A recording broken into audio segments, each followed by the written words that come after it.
Guys, welcome back. രാവിലെ തന്നെ ഹോസ്റ്റലിൽ നിന്ന് ദോശയാണോ അപ്പമാണോ എന്നറിയാത്തൊരു സംഭവമാണ് കിട്ടിയത്. അത് കഴിച്ചു. എന്നിട്ട് ഹൈക്കോർട്ടിലോട്ട് ഇന്റേൺഷിപ്പിന് വേണ്ടി പോയി. അവിടെ ചെന്ന് കുറച്ച് നടക്കുമ്പോൾ തന്നെ പിന്നെ അങ്ങോട്ട് ക്ഷീണമാണ്.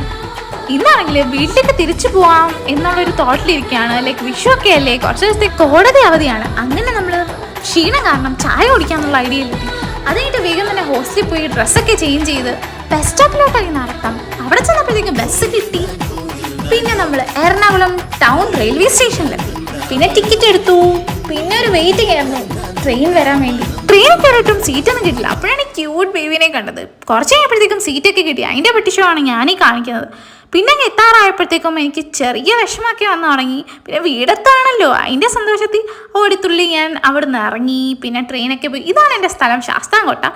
അങ്ങനെ ആ ഒരു റെയിൽവേ സ്റ്റേഷനിൽ എത്തിയപ്പോൾ തന്നെ എൻ്റെ അച്ഛൻ വെളിയിൽ വന്നിട്ടുണ്ടായിരുന്നു. അച്ഛനും അമ്മയും കണ്ട പിന്നെ എൻ്റെ സ്റ്റോറി ടൈമാണ്. So bye guys.